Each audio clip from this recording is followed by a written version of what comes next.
Engineer Paz, maganda to? Baka mapahiya ako ha.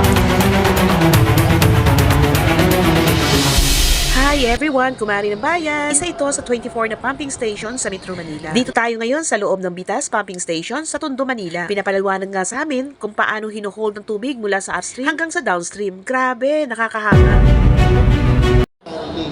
Kung sobra talaga ang dami ng tubig at mababa ang tubig sa downstream, pwedeng sabay-sabay. Pero kung hindi naman ganun kalakas ang ulan, Katulad yun. hindi naman ganun kataas ang tubig,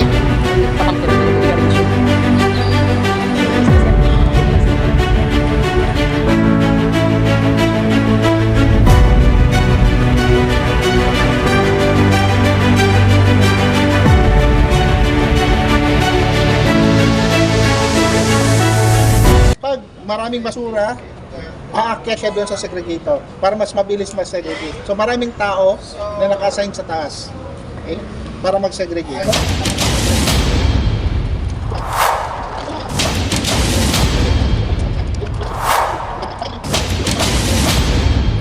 Grabe sa mga kagamitan, kahit sobrang mahal, pero sulit sa kalinisan. Wow! Dito naman tayo sa recycling area. Dito, yung mga water na inaanod ng basura mula sa plastic, bote, kahoy, bakal, na nire-recycle at binibigyan ng bagong buhay. Sobrang galing.